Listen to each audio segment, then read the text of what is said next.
नमस्कार विद्यार्थी मित्रांनो, 2026 मध्ये झालेल्या पोलीस भरतीला विचारण्यात आलेल्या मराठी व्याकरणाच्या 100 प्रश्नांचा सराव आपण आजच्या व्हिडिओमध्ये करणार आहे. खरं तर आपण एक 500 प्रश्नांची सिरीज बनवणार आहे. म्हणजे आपण एकूण 5 भाग या सिरीजचे पाहणार आहेत, ज्यामध्ये आपण प्रत्येक भागामध्ये 100 प्रश्नांचा स्पष्टीकरणासह सराव करणार आहे. त्यामुळे हा व्हिडिओ पूर्ण पहा, जेणेकरून मराठी व्याकरणाचा तुम्हाला फायदा होईल आणि पुढे होणाऱ्या पोलीस भरतीसाठी तुम्ही आधीपासून तयार असाल. तर सुरुवात करूयात आजच्या प्रश्नांना. या ठिकाणी पहिला प्रश्न, खालीलपैकी व्याकरणदृष्ट्या शुद्ध शब्द कोणता?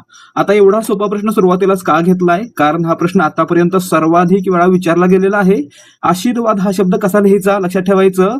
सुरुवातीला आ आहे, श ला दुसरी वेलांटी आणि रफार आहे तो वाव वर आहे. लक्षात ठेवायचं काय महत्वाचं, श ला आहे दुसरी वेलांटी आणि रफार आहे तो वाव वर आहे. हे दोन गोष्टी महत्वाच्या आहेत. आशीर्वाद हा शब्द अशा प्रकारेच लिहिला गेला पाहिजे, म्हणून पर्याय अ याचं उत्तर आहे. दुसरा प्रश्न, विरुद्धार्थी शब्दांची अयोग्य जोडी कोणती? कृश स्थूळ बरोबर आहे मित्रांनो, विरुद्धार्थी शब्द आहेत. ग्राह्य त्याज्य विरुद्धार्थी शब्द आहेत. जून कोवळे विरुद्धार्थी शब्द आहेत. परंतु छचोर आणि वाईट हे काय आहेत? समानार्थी शब्द आहेत. आणि आपल्याला काय विचारलंय, विरुद्धार्थी शब्दांची अयोग्य जोडी म्हणजेच जे शब्द विरुद्धार्थी नाहीत ते कोणते आहेत? पर्याय ब, कारण हे काय आहेत? समानार्थी आहेत. प्रश्न क्रमांक 3, 1 रुपया म्हणजे 100 पैसे यातील म्हणजे हे कोणत्या प्रकारचे उभयान्वी अव्यय आहे? आता या ठिकाणी पहा, 1 रुपया याचं स्वरूप किती आहे? 100 पैसे आहे. म्हणजे काय दाखवलं तर 1 रुपयाचं स्वरूप दाखवणारं उभयान्वी अव्यय आहे म्हणजे. आणि मित्रांनो, ज्या ठिकाणी म्हणजे की या शब्दांचा वापर एखाद्या वस्तूचं एखाद्या गोष्टीचं स्वरूप दाखवण्यासाठी केला जातो, तेव्हा त्यांना म्हणायचं स्वरूपबोधक उभयान्वी अव्यय. म्हणून पर्याय अ याचं उत्तर आहे. म्हणजे हे स्वरूपबोधक उभयान्वी अव्यय आहे. आता मुख्यत्वे करून हा कोणत्या उभयान्वी अव्ययाचा प्रकार आहे? आता सुरुवातीपासून पाहूया. उभयान्वी अव्यय म्हणजे काय तर लक्षात ठेवायचं, 2 शब्द किंवा 2 वाक्यांना जोडणाऱ्या अविकारी शब्दाला उभयान्वी अव्यय म्हणतात. आता यासोबत पुढे पहा, उभयान्वी अव्ययाचे किती प्रकार आहेत? 2 मुख्य प्रकार आहेत. पहिला प्रधानत्व सूचक उभयान्वी अव्यय आणि दुसरा गौणत्व सूचक उभयान्वी अव्यय. आणि मित्रांनो, या दोन्हीच्या प्रत्येकी 4 प्रकार पडतात. यामध्ये डीप माहिती आपण आपल्या A to Z मराठी व्याकरण या सिरीज मध्ये पाहिलेली आहे. आता पुढे पहा, स्वरूपबोधक हा गौणत्व सूचक उभयान्वी अव्ययाचा प्रकार आहे. आणि मित्रांनो, या अव्ययावरून आपण मिश्र वाक्य, केवल वाक्य, संयुक्त वाक्य ओळखतो. कसं ओळखतो ते पुढे येणाऱ्या प्रश्नांमध्ये पाहूयात. प्रश्न क्रमांक 4, उंदीर या शब्दाचे अनेक वचन सांगा. आता उंदीर या शब्दाचं अनेक वचन उंदीर असंच राहतं, शब्दाच्या रूपामध्ये बदल होत नाही, म्हणून पर्याय क याचं उत्तर आहे. प्रश्न क्रमांक 5, नजरेत भरणे या वाक्प्रचाराचा अर्थ काय? नजरेत भरणे उठून दिसणे किंवा एखाद्याला आवडणे. ठीक आहे, म्हणजे आपलं उत्तर काय असणार आहे? पर्याय ब, उठून दिसणे. प्रश्न क्रमांक 6, मुलांनो या शब्दात असणारी विभक्ती कोणती? आता या ठिकाणी पहा, मुलांनो याच्यामध्ये नो ही विभक्ती आहे आणि नो ही विभक्ती आहे ती संबोधनची असते. आणि संबोधनचा कारकार्थ काय आहे तर हाक आहे. लक्षात ठेवायचं आहे, नो ही विभक्ती फक्त अनेक वचनामध्ये असते आणि संबोधन मध्ये असते. तसेच संबोधनचा कारकार्थ काय असतो तर तो हाक असतो. ठीक आहे. आता पुढे पाहूयात. प्रश्न क्रमांक 7, शब्दसमूहाबद्दल एक शब्द निवडा. कायद्यानुसार प्रस्थापित होणारे. मित्रांनो, जे कायद्याने प्रस्थापित झालेलं त्याला काय म्हणायचं? कायदेशीर किंवा वैधानिक. वैधानिक म्हणजे कायद्याने प्रस्थापित होणारे, म्हणून पर्याय ड याचं उत्तर आहे. आता कायदा याला समानार्थी शब्द काय आहे? विधान. आणि मित्रांनो, या ठिकाणी कायद्यानुसार म्हणजे वैधानिक. ठीक आहे. प्रश्न क्रमांक 8, खालीलपैकी व्याकरणदृष्ट्या शुद्ध शब्द कोणता? शुद्ध शब्द ओळखायचा आहे. या ठिकाणी पारितोषिक हा शब्द कसा लिहायचा तर या ठिकाणी र ला पहिली वेलांटी आणि षटकोनाच्या श ला देखील पहिली वेलांटी असते, म्हणून या ठिकाणी पर्याय अ आपलं उत्तर असणार आहे. पारितोषिक हा शब्द असा लिहिला गेला पाहिजे. आणि हा देखील परीक्षेला वारंवार विचारला जाणारा प्रश्न आहे. आतापर्यंत भरपूर वेळा विचारण्यात आलेला आहे. ठीक आहे. पुढे पाहूयात. प्रश्न क्रमांक 9, अंगाचा तीळ पापड होणे या वाक्प्रचाराचा अर्थ सांगा. आता या ठिकाणी पहा, अंगाचा तीळ पापड होणे म्हणजे खूप जास्त राग येणे. म्हणजे काय? रागाने फनफन करणे, म्हणून पर्याय ड याचं उत्तर आहे. प्रश्न क्रमांक 10, यंदा आंब्याच्या उत्पादनात घट झाली आहे या वाक्यातील क्रियाविशेषण अव्ययाचा प्रकार ओळखा. आता या ठिकाणी पहा, या वाक्यामध्ये क्रियाविशेषण अव्यय कोणता आले, कसं ओळखायचं तर लक्षात ठेवायचं, क्रिया कधी घडली, क्रिया कशी घडली आणि क्रिया कोठे घडली याबद्दल माहिती देणारा शब्द म्हणजे काय? क्रियाविशेषण अव्यय. आता मग या ठिकाणी पहा, क्रिया कधी घडलेली आहे, घट कधी झालेली आहे, तर यंदा झालेली आहे. म्हणजे यंदा काय झालं, क्रियाविशेषण अव्यय झालं. आता पुढे आपल्याला क्रियाविशेषण अव्यय सापडलं. आता पुढे आपण कसं ओळखणार की हे कोणत्या प्रकारचं आहे. जर क्रिया कधी घडली याबद्दल माहिती देत असेल तर त्याला म्हणायचं कालवाचक. जर क्रिया कशी घडली याबद्दल माहिती देत असेल तर त्याला म्हणायचं रीतिवाचक. आणि जर क्रिया कोठे घडली याबद्दल माहिती देत असेल तर त्याला म्हणायचं स्थलवाचक. आणि यंदा काय आहे तर वेळ दाखवतंय, कधी घडली हे दाखवतंय, म्हणून हे झालं कालवाचक क्रियाविशेषण अव्यय. म्हणून पर्याय अ या प्रश्नाचं उत्तर आहे. प्रश्न क्रमांक 11, बेभान या सामासिक शब्दाचा समास ओळखा. आता या ठिकाणी पहा, बेभान विग्रह कसा होतो, भान नसलेला. याच्यामध्ये पहा, बे अधिक भान हे दोन शब्द एकत्र आलेले दिसतात आपल्याला. आता बे आहे असं राहतं काही वेळा, परंतु शब्द बदलतो. बेछूट आपण काय केलं, बेभान नंतर बेछूट हा शब्द पाहिला. ठीक आहे, म्हणजे काय झालं तर बरेच शब्द असे आहेत ज्याच्यामध्ये बे हा शब्द असतो. म्हणजे काय झालं तर बे हा शब्द दोन्ही पदांमध्ये महत्वाचा आहे. आणि आपण काय पाहिलं, जर पहिलं पद महत्वाचं असेल आणि ते जर उपसर्ग असेल म्हणजे शब्दाच्या अगोदर जोडलं गेला असेल तर त्याला काय म्हणणार आपण, अव्ययभाव समास असं म्हणणार. म्हणून पर्याय ब याचं उत्तर आहे. बेभान मध्ये अव्ययभाव समास आहे. लक्षात काय ठेवणार तर पहिलं पद महत्वाचं असेल आणि ते उपसर्ग किंवा अव्यय असेल तर अव्ययभाव समास. दुसरं पद महत्वाचं असेल तर त्या ठिकाणी तत्पुरुष समास. जर दोन्ही पदे महत्वाची असतील तर द्वंद्व समास. आणि जर दोन्ही पदे महत्वाचे नसून तिसऱ्या पदाचा बोध होत असेल तर त्या ठिकाणी बहुव्रीही समास असतो. ठीक आहे, पुढे पाहूयात. प्रश्न क्रमांक 12, मराठी भाषेत अननस हा शब्द कोणत्या भाषेतून आलेला आहे. अननस हा शब्द पोर्तुगीज भाषेतून आलेला आहे. पर्याय अ याचं उत्तर आहे. अनेक फळे आणि भाज्या यांची नावं आहेत ती कुठून आलेली आहेत, पोर्तुगीज भाषेतून आलेली आहेत. उदाहरणार्थ आंबा असू दे, किंवा सॉरी आंबा नाही, हापूस हा शब्द पोर्तुगीज भाषेतून आलेला आहे. बटाटा हा शब्द देखील पोर्तुगीज भाषेतून आलेला आहे.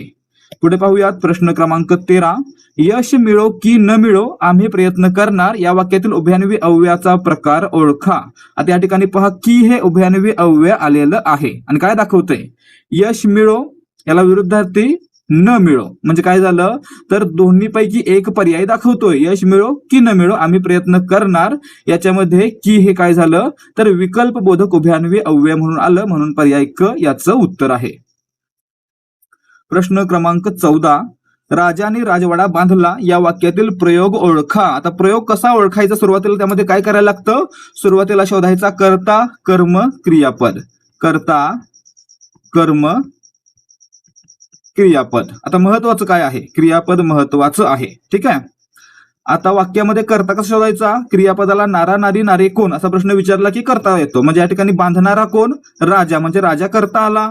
काय बांधला, राजवाडा बांधला, म्हणजे राजवाडा कर्म आहे आणि बांधला हे क्रियापद आहे. आता पुढे जर क्रियापदाचं रूप कर्त्याच्या लिंगवचनानुसार बदललं तर त्या ठिकाणी असतो कर्तरी प्रयोग. जर क्रियापदाचं रूप कर्माच्या लिंगवचनानुसार बदललं तर त्या ठिकाणी असतो कर्मणी प्रयोग. आणि जर दोन्हीनुसार बदलत नसेल तर त्या ठिकाणी असतो भाव्य प्रयोग. आता या ठिकाणी पुढे राजाने राजवाडा बांधला, या ठिकाणी एक राजवाडा आहे म्हणजे एक कर्म आहे म्हणून बांधला. जर दोन कर्म असते तर राजवाडे बांधले, म्हणजे बांधलाचं काय होतं, बांधलाचं बांधले होतं कधी, जेव्हा आपण कर्माचं अनेक वचन करतो. आणि मित्रांनो ज्या ठिकाणी क्रियापदाचं रूप कर्माच्या लिंग किंवा वचनानुसार बदलतं त्या ठिकाणी असतो कर्मणी प्रयोग. म्हणून वर आहे काय, कर्मणी प्रयोग, पर्याय ब. दुसरी पद्धत कोणती लक्षात ठेवायचं, कर्त्याला प्रत्यय नसतो तेव्हा कर्तरी प्रयोग असतो, कर्माला प्रत्यय नसतो तेव्हा त्या ठिकाणी कर्मणी प्रयोग असतो, आणि जेव्हा दोन्हीला प्रत्यय असतो त्या ठिकाणी भाव्य प्रयोग असतो. ठीक आहे, मग या ठिकाणी पहा, राजाने कर्त्याला प्रत्यय आहे, राजवाडा कर्माला प्रत्यय नाही. आणि आपण काय पाहिलं, कर्माला प्रत्यय नसेल तर कर्मणी, कर्त्याला प्रत्यय नसेल तर कर्तरी. मग या ठिकाणी काय आहे, कर्माला प्रत्यय नाही म्हणून कर्मणी प्रयोग आहे. नमस्कार, स्पर्धा परीक्षा करणाऱ्या मित्रांनो, मराठी व्याकरणामुळे मार्क जात आहेत तर काळजी करू नका. ध्येयाधिकारी घेऊन आलाय तुमच्यासाठी संपूर्ण समाधान. मराठी व्याकरणाची एक संपूर्ण PDF A to Z Marathi व्याकरण. या पीडीएफ मध्ये आपल्याला 870 पानं असणार आहेत आणि या 870 पानामध्ये आपण मराठी व्याकरणाच्या प्रत्येक टॉपिक वरील प्रत्येक पॉइंट वर प्रश्न घेऊन मराठी व्याकरण संपूर्ण कव्हर केलेलं आहे. आणि मित्रांनो, यामुळे जर तुम्ही MPSC, शिक्षक भरती, तलाठी भरती, पोलीस भरती, ग्रामसेवक, बँक भरती किंवा इतर कोणत्याही सरळ सेवा भरती परीक्षेसाठी तयारी करताय तर तुम्हाला हे PDF पुस्तक अत्यंत उपयुक्त राहणार आहे.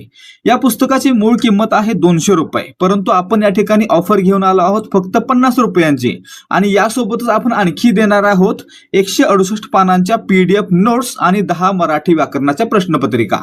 म्हणजे आपल्याला काय मिळतंय, एकतर प्रश्नोत्तराच्या माध्यमातून सराव करता येतोय, त्यासोबतच शॉर्ट मध्ये नोट्स अभ्यासता येत आहेत आणि आपला सराव करण्यासाठी 10 मराठी व्याकरणाच्या स्पष्टीकरणासह प्रश्नपत्रिका मिळत आहेत आणि हे सर्व आम्ही देणार आहे फक्त 50 रुपयांना.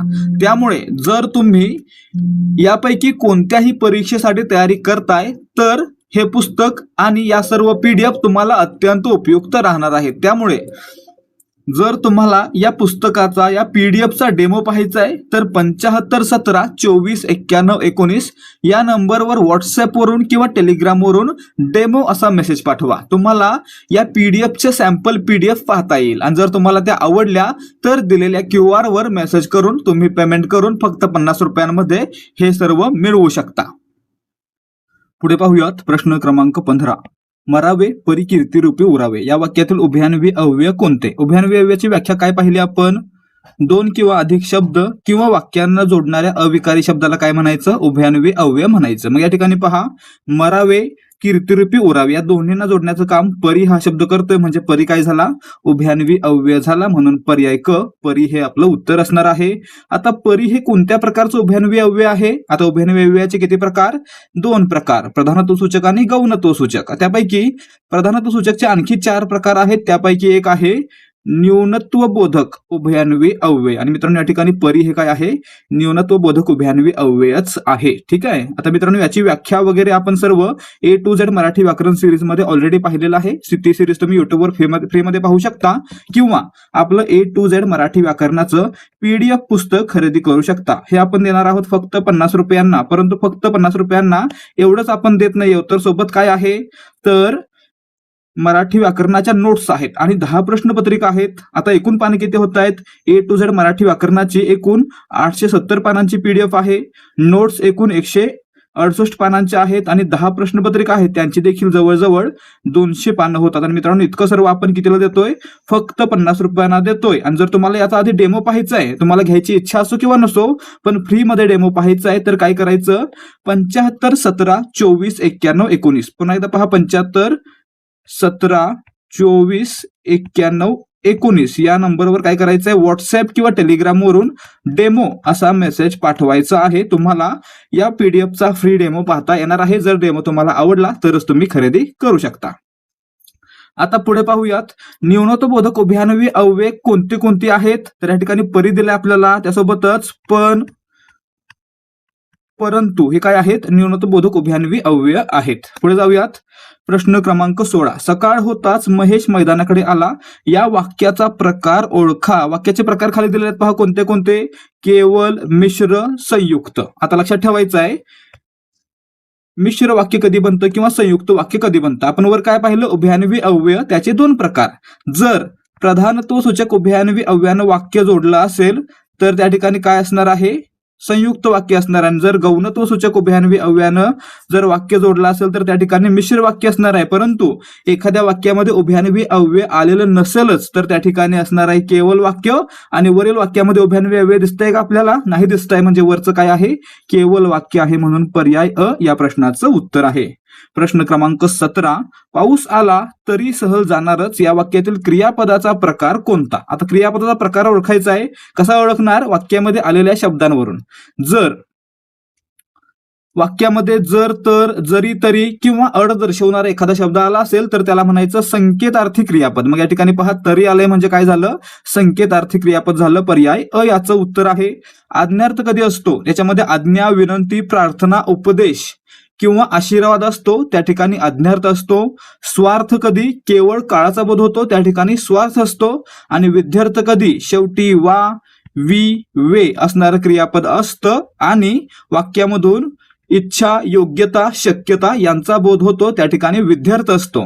आता मित्रांनो, याबद्दल डिटेलमध्ये माहिती आपल्याला या A to Z मराठी व्याकरणाच्या PDF मध्ये तसेच नोट्सच्या PDF मध्ये मिळणार आहे. 50 रुपये यासाठी खूपच कमी आहे. तरी देखील आपण एवढं सर्व फक्त गरीब विद्यार्थ्यांची मदत व्हावी आणि प्रत्येकाला मराठी व्याकरण चांगल्या प्रकारे सराव करता यावं म्हणून आपण फक्त 50 रुपयांना हे देत आहोत.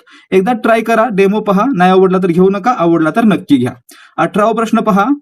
षण्मास या शब्दाची फोड करा. आता षण्मास मध्ये काय होतंय, षट अधिक मास एकत्र येऊन षण्मास हा शब्द तयार होतोय म्हणून पर्याय अ याचं उत्तर आहे. आता या ठिकाणी हा प्रश्न महत्वाचा होता की फोड कशी आहे, परंतु आता या ठिकाणी कोणत्या प्रकारची संधी झालेली आहे, तर या ठिकाणी अनुनासिक संधी झालेली आहे. म्हणजे काय झालं, तर एखाद्या व्यंजनापुढे जर अनुनासिक आलं तर त्या व्यंजनाचं रूपांतर त्या व्यंजनाच्याच गटातील अनुनासिकामध्ये होतं, त्याला म्हणायचं अनुनासिक संधी. आता या ठिकाणी पहा काय झाले, मग हे ट हे कठोर व्यंजन आहे, त्याच्या पुढे म हे काय आलं, अनुनासिक आलं, त्यामुळे काय झालं, टच रूपांतर त्याच्या गटातील अनुनासिकामध्ये म्हणजे न मध्ये झालं आणि ते म ला जोडला गेला. म्हणजे काय झालं, या ठिकाणी अनुनासिक संधी झाली. टच्या पुढे म आल्यामुळे टच रूपांतर त्याच्याच गटातील अनुनासिक न मध्ये झालेलं आपल्याला पाहायला मिळत आहे. प्रश्न क्रमांक 19. खालीलपैकी चुकीच्या अर्थाची म्हण कोणती? शिर हातावर घेणे, धाडसाने काम करायला तयार होणे, ही म्हण तर बरोबर आहे. ससेमिरा लावणे, सतत त्रास होणे, बरोबर आहे. पाठीमागे लागणे, ससेमिरा लावणे, ठीक आहे. शर्थ करणे, प्रयत्नांची पराकाष्ठा करणे, हे देखील बरोबर आहे. परंतु संपुष्टात येणे म्हणजे काय, तर शेवट होणे, आणि या ठिकाणी काय दिलंय, सुरू होणे, म्हणजे हे चुकीचं दिलेलं आहे म्हणून पर्याय क आपलं उत्तर आहे. प्रश्न क्रमांक 20. चुकीचा पर्याय कोणता, चुकीचा किंवा विसंगत पर्याय कोणता असा प्रश्न पाहिजे. आकाश नभ समानार्थी आहेत, ठीक आहे. अंधारतम समानार्थी आहेत, व्यग्रमग्न समानार्थी आहेत, परंतु आग्रह आणि गरज हे समानार्थी आहेत का, नाहीत, म्हणून पर्याय ड हा विसंगत किंवा चुकीचा पर्याय आहे. ठीक आहे. पुढे पहा प्रश्न क्रमांक 21. उखळ पांढरे होणे या वाक्यप्रचाराचा अर्थ सांगा. उखळ पांढरे होणे म्हणजे काय, धनलाभ होणे, द्रव्य प्राप्त होणे, वैभव प्राप्त होणे, म्हणून पर्याय ड याचं उत्तर आहे. उखळ पांढरे होणे, वैभव प्राप्त होणे. प्रश्न क्रमांक 22. खालीलपैकी कोणत्या शब्दाची जोडी विरुद्धार्थी नाही, विरुद्धार्थी नाही असं विचारलंय. स्वाधीन पराधीन विरुद्धार्थी आहे का, आहे. सत्वर सावकाश विरुद्धार्थी आहे. द्वेष स्नेह विरुद्धार्थी आहे, परंतु अलग आणि विलग हे काय आहेत, तर समानार्थी आहेत, म्हणून याचं उत्तर काय असणार आहे, पर्याय ब ही जोडी विरुद्धार्थी शब्दांची नाही.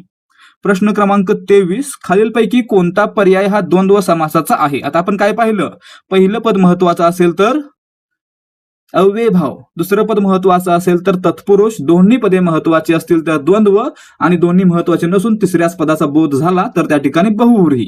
आता या ठिकाणी पहा, द्वंद्व समासामध्ये सामान्यपणे काय असतं, एकमेकांना समानार्थी किंवा एकमेकांना विरुद्धार्थी शब्द एकत्र जोडले जातात, त्याला म्हणायचं द्वंद्व समास. उदाहरणार्थ विट्टी दांडू एकमेकांसोबत नेहमी येणारे शब्द आहेत किंवा एकाच खेळाशी संबंधित शब्द आहेत, म्हणून काय झाले, द्वंद्व समासातील शब्द झाले, म्हणून पर्याय अ याचं उत्तर आहे. जलद तत्पुरुष समास आहे. गजानन बहुव्रीही समास आहे. महर्षी कर्मधारय समास आहे. ठीक आहे. आता पुढे विट्टी दांडू मध्ये काय होतं, विग्रह होताना आणि न होतो. विट्टी आणि दांडू म्हणजे काय झालं, तर या ठिकाणी विग्रह आणि न झाला, म्हणून या ठिकाणी कोणत्या प्रकारचा द्वंद्व समास आहे, तर या ठिकाणी इतरेतर द्वंद्व समास असणार आहे. ठीक आहे. याबद्दल डिटेलमध्ये माहिती आपण A to Z मराठी व्याकरण सिरीज मध्ये फ्री मध्ये पाहिलेली आहे. युट्यूब व्हिडिओ फ्री मध्ये उपलब्ध आहेत, किंवा आपण खालील A to Z Marathi व्याकरणाची PDF खरेदी करू शकता. प्रश्न क्रमांक 24. पुनरावृत्ती या शब्दाची संधी कोणती, पुनरावृत्ती, पुनः अधिक आवृत्ती, पुनरावृत्ती, म्हणून पर्याय ड याचं उत्तर आहे. कोणत्या प्रकारची संधी आलेली आहे, तर या ठिकाणी विसर्ग संधी आलेली आहे. काय होतं, विसर्गापुढे मृदू वर्ण किंवा स्वर आला आणि विसर्गाच्या आधी अ सोडून कोणताही वर्ण असेल तर त्या ठिकाणी त्याला म्हणायचं, त्या ठिकाणी विसर्गाचं रूपांतर कशामध्ये होतं, विसर्गाचं रूपांतर र मध्ये होतं, याला म्हणतात विसर्ग र संधी. पुनरावृत्तीमध्ये काय आहे, विसर्ग र संधी आहे. प्रश्न क्रमांक 25. वयोमान हे संधीचे उदाहरण आहे. आता या ठिकाणी पहा, वयोमानचा विग्रह काय होतो, वयः अधिक मान. या ठिकाणी काय झालं, वय नंतर विसर्ग आहे, म्हणजे काय होणार आहे, विसर्ग संधी होणार आहे, म्हणून पर्याय अ याचं उत्तर आहे. आता संधीबद्दल बेसिक नियम पाहिजेत, कोणते आहेत, स्वर संधीमध्ये काय होतं, व्यंजन संधीमध्ये काय होतं, आणि विसर्गमध्ये काय होतं. स्वर संधीमध्ये जर एकत्र येणारे दोन्ही स्वर असतील तर त्या ठिकाणी स्वर संधी होते, म्हणजे काय, स्वर अधिक स्वर. व्यंजन संधीमध्ये काय होतं, पहिल्या पदातील शेवटचा वर्ण व्यंजन अधिक दुसऱ्या पदातील पहिला वर्ण स्वर किंवा व्यंजन असेल तर त्या ठिकाणी व्यंजन संधी होते आणि विसर्ग संधीमध्ये पहिल्या पदातील शेवटचा वर्ण काय असतो, विसर्ग असतो. ठीक आहे. प्रश्न क्रमांक 26, आवृत्तीदर्शक क्रियाविशेषण अव्यय ओळखा. एखादी गोष्ट किती आहे, एखादी गोष्ट किती पटीमध्ये आहे हे दर्शवणाऱ्या शब्दांना काय म्हणायचं, आवृत्तीदर्शक क्रियाविशेषण. आता या ठिकाणी पहा, मग वारंवार, क्षणोक्षणी, दररोज, पुन्हा पुन्हा हे काय आहेत, आवृत्तीदर्शक क्रियाविशेषण अव्यय, म्हणून पर्याय क याचं उत्तर आहे. गल्लोगल्ली, गावोगाव, घरोघर, घरघडी, या ठिकाणी गल्लोगल्ली, गावोगाव, घरोघर काय आहे, स्थलवाचक आहेत. पुढे पाहूयात प्रश्न क्रमांक 27, पुढीलपैकी कोणता शब्द प्रत्यय साधित नाही. आता या ठिकाणी पहा, हा शब्द आहे, ठीक आहे, आणि हा शब्द आहे. याच्या जर पुढे किंवा म्हणजे या ठिकाणी इकडे जर एखादा शब्द किंवा अक्षर जोडलं गेलं तर त्याला म्हणायचं प्रत्यय, आणि जर याच्या इकडे जोडलं गेलं तर त्याला काय म्हणायचं, उपसर्ग म्हणायचं. आता या ठिकाणी काय होतंय, झोपाळू, याच्यामध्ये काय आहे, झोप पुढे आळू हा शब्द जोडला गेलेला आहे, म्हणजे काय झाला, प्रत्यय साधित झाला. ठीक आहे. पथिक, पथ अधिक इक, काय झालं, इक हा शब्द जोडला गेला म्हणजे हा देखील प्रत्यय साधित झाला. लेखक, लेख अधिक अक, काय झाला, या ठिकाणी देखील प्रत्यय साधित झाला. आणि पुकार मध्ये काय दिसतंय, तर पु विसर्ग अधिक कार, पुकार होतोय, या ठिकाणी काय होतंय, उपसर्ग जोडला जातोय, म्हणून या ठिकाणी काय झाला, क हा प्रत्यय साधित नाही, उपसर्ग साधित आहे. ठीक आहे. पुढे पाहूयात प्रश्न क्रमांक 28, खालीलपैकी कोणते भाववाचक नाम नाही. आता भाववाचक नाम म्हणजे काय, भाववाचक नाम म्हणजे असं नाम ज्याच्यामधून भावना व्यक्त होते तसेच ज्या नामाला स्पर्श करता येत नाही. आता या ठिकाणी पहा, नवलाई, नवलाईला आपण स्पर्श करू शकतो का, नाही, ही काय मनातील एक भावना आहे. समता, याला देखील आपण स्पर्श करू शकत नाही. धैर्य, याला देखील आपण स्पर्श करू शकत नाही. आणि मित्रांनो, शांत हा शब्द काय आहे, तर हा शब्द विशेषण आहे. ठीक आहे. विशेषण म्हणजे काय, नामाबद्दल अधिक माहिती सांगणारा शब्द, आणि शांत हा काय आहे, विशेषण आहे, म्हणजेच भाववाचक नाम नाही. पर्याय ड याचं उत्तर आहे. प्रश्न क्रमांक 29, आईच्या कडेवर बाळ होते या वाक्यातील कर्त्याची विभक्ती ओळखा. आता या ठिकाणी पहा, व्याकरणामध्ये इथं गफलत होते आणि परीक्षेमध्ये देखील झालेली आहे. उत्तर दिलेलं होतं षष्टी, आन्सर की मध्ये उत्तर दिलं षष्टी. का दिलं, कारण या ठिकाणी आई या शब्दाला चा हा षष्टीचा प्रत्यय जोडला गेलेला आहे. परंतु आपल्याला काय विचारलंय, कर्त्याची विभक्ती, मग आई कर्ता आहे का वाक्यामध्ये, हे पहिलं पाहिलं पाहिजे. होते क्रियापद आहे, आणि क्रियापदाला जर आपण नारा नारी नारे कोण प्रश्न विचारला तर उत्तर येतं ते कर्ता असतं. मग या ठिकाणी पहा, होतेच काय होता, मूळ धातू अस, म्हणजे असणारे, असणारी, असणारे कोण, तर बाळ, म्हणजे बाळ वाक्यातील कर्ता. आणि मित्रांनो, बाळ या शब्दाला कोणताही प्रत्यय नाही, म्हणून या ठिकाणी प्रथमा विभक्ती आहे. पर्याय ड याचं उत्तर आहे. परंतु पेपरमध्ये काय दिलं गेलं, षष्टी दिलं गेलं, एवढी मोठी चूक केली होती. ठीक आहे. प्रश्न क्रमांक 30, खालीलपैकी विसंगत जोडी कोणती. 25 वर्षे रौप्य महोत्सव, बरोबर आहे. 100 वर्षे शताब्दी महोत्सव, बरोबर आहे. 50 वर्षे सुवर्ण महोत्सव, हे देखील बरोबर आहे. 75 वर्षे काय असतं, 75 वर्षे म्हणजे अमृत महोत्सव असतो, आणि हिरक महोत्सव म्हणजे 60 वर्ष असतो. म्हणजे काय झालं, या ठिकाणी पर्याय ड जोडी आहे ती चुकीची आहे, विसंगत आहे. लक्षात काय ठेवणार, 25 म्हटलं की रौप्य, 50 म्हटलं की सुवर्ण, 60 म्हटलं की हिरक, 75 म्हटलं की अमृत, आणि 100 म्हटलं की शताब्दी किंवा शतक महोत्सव. ठीक आहे. प्रश्न क्रमांक 31, रत्नाकर या शब्दाचा समानार्थी शब्द कोणता. रत्नाकर हा शब्द समुद्राला समानार्थी आहे. कशाला, समुद्राला, म्हणून पर्याय ब याचं उत्तर आहे. पर्वतसाठी शर आणि नग हे वारंवार विचारले जाणारे शब्द आहेत. सूर्यासाठी रवी, भास्कर, आदित्य वगैरे शब्द आहेत. चंद्रसाठी शशी, सुधाकर वगैरे शब्द आहेत. प्रश्न क्रमांक 32, अमरपंत्या लावतो या वाक्यातील अधोरेखित नामाचे वचन ओळखा. त्या ठिकाणी पहा, मूळ नाव काय आहे, पणती. पणती काय आहे, स्त्रीलिंगी रूप आहे, स्त्रीलिंगी एक वचन आहे. आणि पणत्या काय होत, त्याचं अनेक वचन, म्हणून पर्याय क बहुवचन किंवा अनेक वचन याचं उत्तर आहे. आता लक्षात काय ठेवणार आपण, या ठिकाणी एक नियम आलेला आहे कोणता, ई कारांत स्त्रीलिंगी नामाचं अनेक वचन हे या कारांत होतं. उदाहरणार्थ पणतीचं पणत्या. ठीक आहे. हा नियम या ठिकाणी पाठ करायचा आहे. प्रश्न क्रमांक 33, विशिष्ट अक्षरांचा किंवा शब्दांचा आरोह अवरोह सुचवण्यासाठी पुढील चिन्ह वापरतात. आता या ठिकाणी पहा, एखाद्या शब्दाचा किंवा अक्षरांचा आरोह अवरोह जर सुचवायचा असेल तर त्या ठिकाणी अवग्रह चिन्ह वापरलं जातं. ते कसं असतं, यस आकाराचं असतं. आता काय होतं, समजा आपल्याला काय म्हणायचं आहे, शी म्हणायचं आहे, पण आपण काय म्हणतोय शी, तर त्या ठिकाणी काय होतं, शी पुढे असं यस आपण लिहितो ना, त्याला काय म्हणायचं, शब्दाचा आरोह लिहिला. आणि मित्रांनो यामुळे त्या ठिकाणी याला काय म्हणतो आपण, अवग्रह चिन्ह म्हणतो, पर्याय क. प्रश्न क्रमांक 34, योग्य जोडी लावा. मनोराज्य, दुरात्मा, जगन्नाथ, चांगलेसे. आता या ठिकाणी पहा, मनोराज्य विग्रह कसा होतो, मनः अधिक राज्य. या ठिकाणी काय झालं, विसर्ग आला आणि विसर्गाचं रूपांतर कशामध्ये होतंय, तर उ मध्ये होऊन त्याचा ओ बनतोय. म्हणजे काय झालं, विसर्ग उकार संधी झाली मनोराज्यामध्ये, म्हणजे पर्याय अ साठी काय झाला, 4 झाला. ठीक आहे. दुरात्मा काय होतंय, विसर्ग संधीचा आहे, दु अधिक आत्मा. काय पाहिलं आपण, विसर्गापुढे मृदू व्यंजन किंवा स्वर आला आणि विसर्गाच्या आधी अ सोडून कोणताही स्वर असेल तर त्या ठिकाणी काय होणार आहे, विसर्गाचं रूपांतर र मध्ये होणार आहे. म्हणजे काय झालं, या ठिकाणी विसर्ग र संधी होणार आहे, म्हणून दुरात्मासाठी पर्याय 1 उत्तर असणार आहे. जगन्नाथ, जगत अधिक नाथ, त पुढे आलं न, त पुढे आलं अनुनासिक, म्हणून तचं रूपांतर कशामध्ये झालं, न मध्ये, म्हणजे अनुनासिकामध्ये झालं. म्हणजे काय झालं, अनुनासिक संधी, म्हणजे क साठी 2.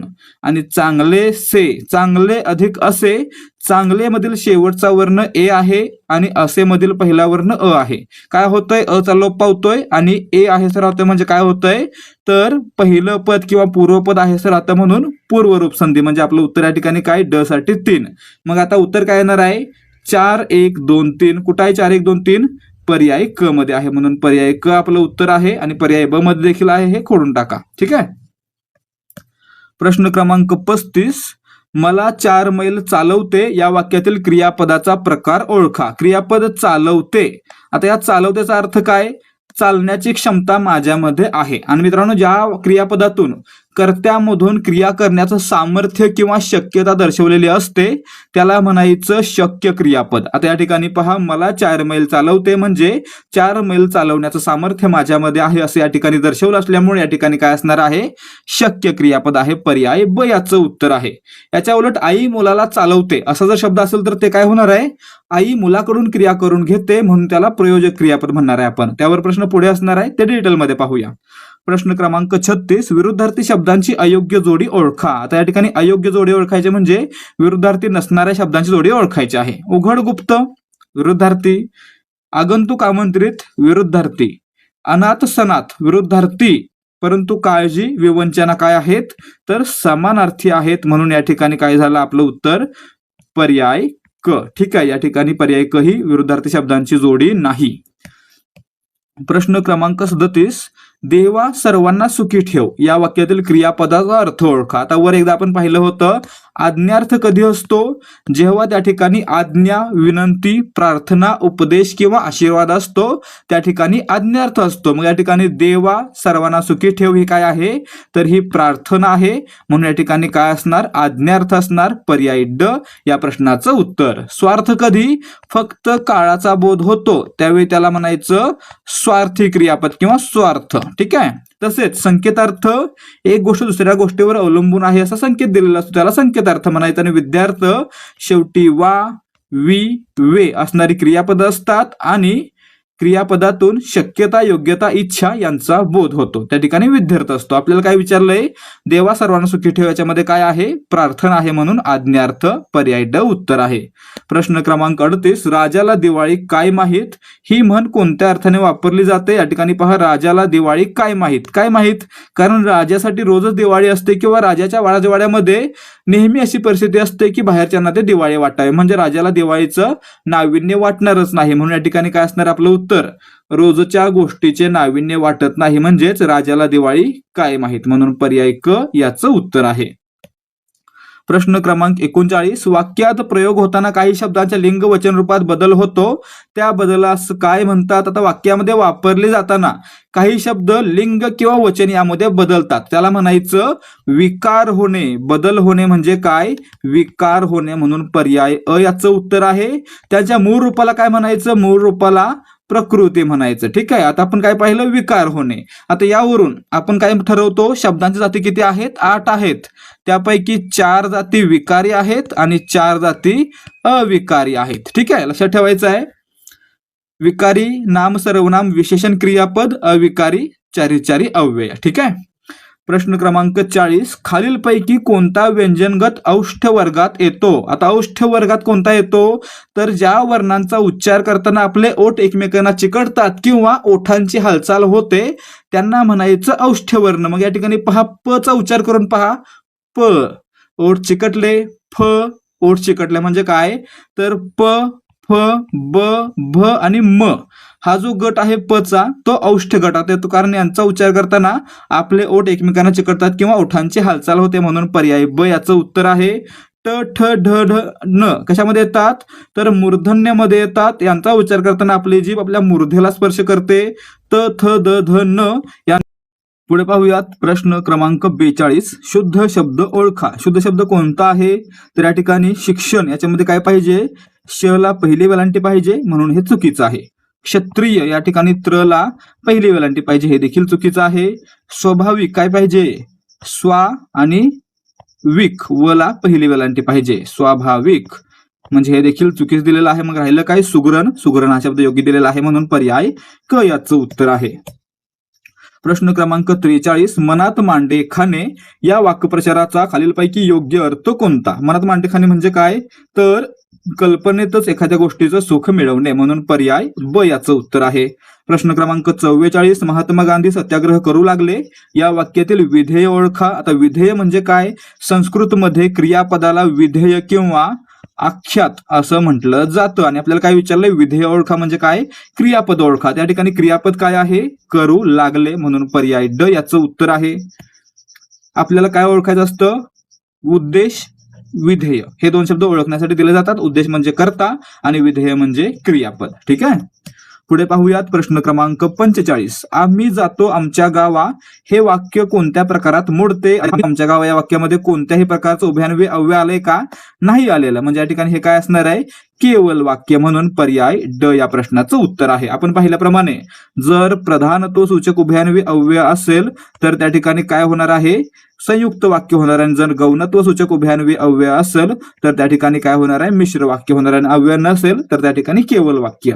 प्रश्न क्रमांक 46, बाबाने मुलीला शाळेत पाठवले, प्रयोग ओळखा. आता या ठिकाणी पहा, बाबाने मुलीला शाळेत पाठवले, काय दिसतंय, बाबाने पाठवले, आईने पाठवले, मुलीला पाठवले, मुलाला पाठवले.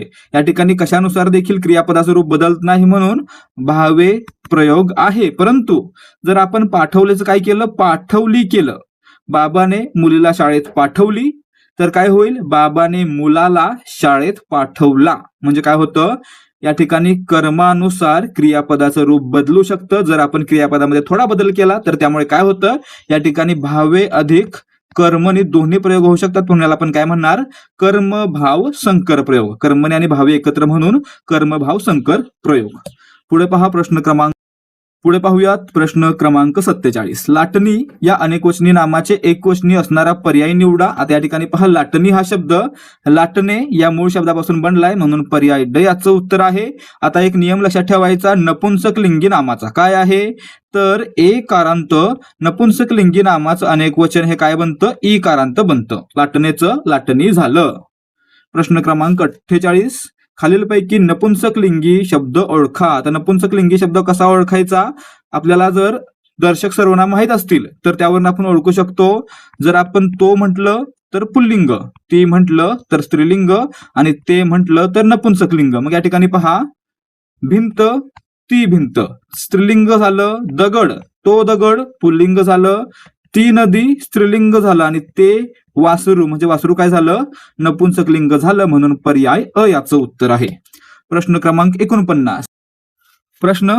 49, खालील चिन्हांपैकी अपूर्ण विराम ओळखा. आता आपल्याला अपूर्ण विराम ओळखता आला पाहिजे.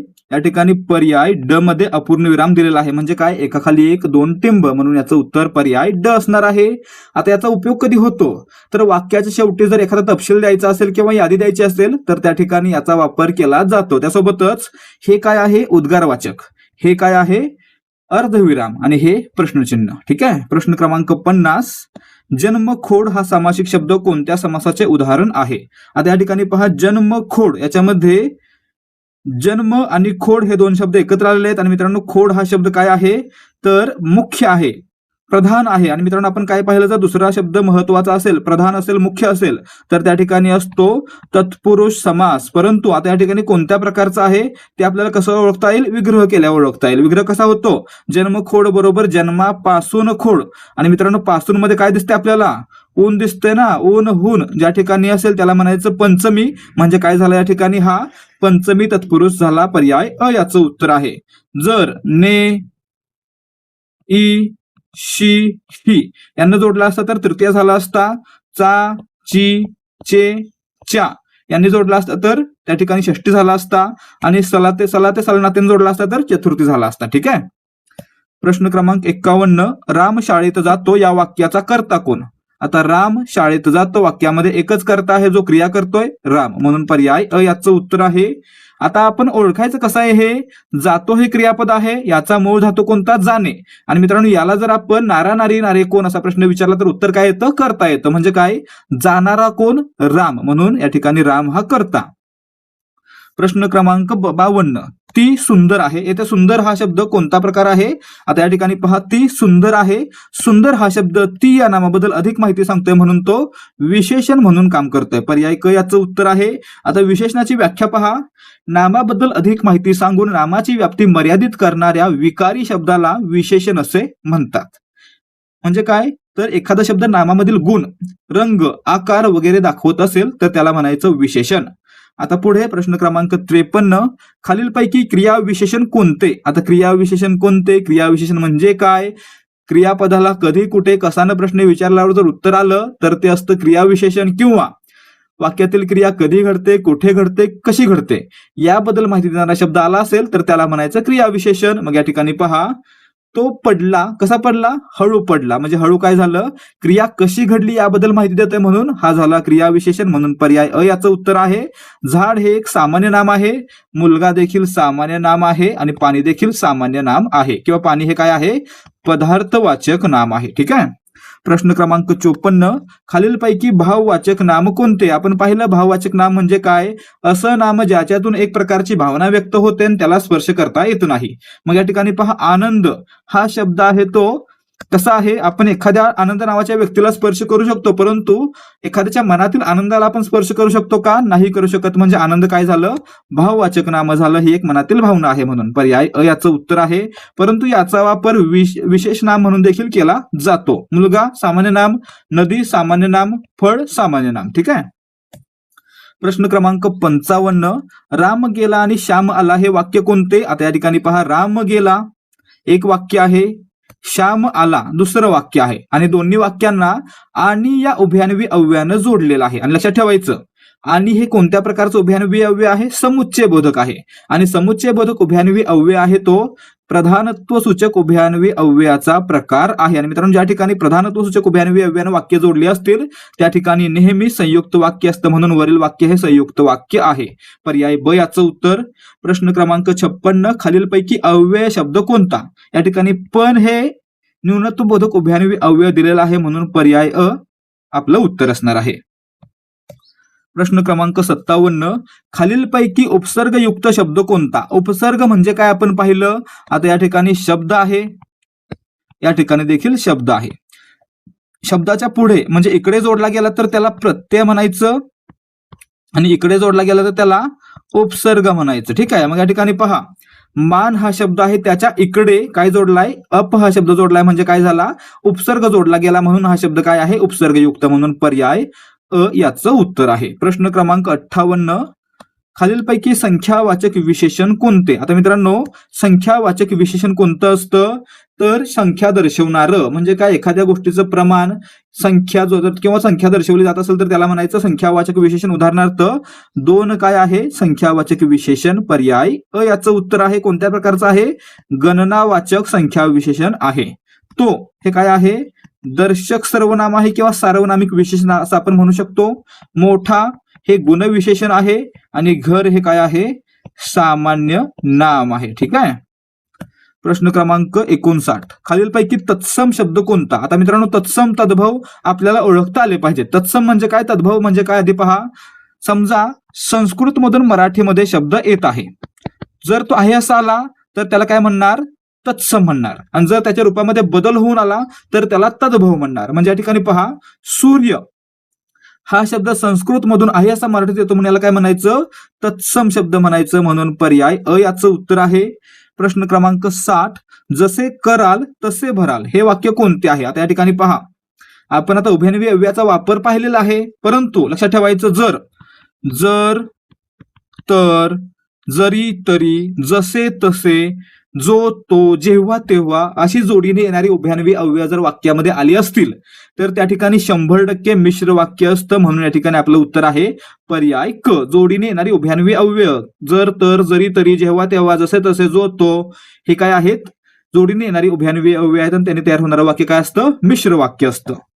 प्रश्न क्रमांक 61. खालीलपैकी द्वंद्व समास कोणता? आपण पाहिलं द्वंद्व समासमध्ये काय असतं, दोन्ही पदे एकमेकांच्या समानार्थी असतात किंवा एकमेकांच्या समान महत्वाचे असतात. उदाहरणार्थ माता पिता हे दोन्ही शब्द एकमेकांच्या समान महत्वाचे आणि दोन्ही नेहमी एकत्र येणार आहेत, म्हणून या ठिकाणी पर्याय अ मध्ये द्वंद्व समास आहे.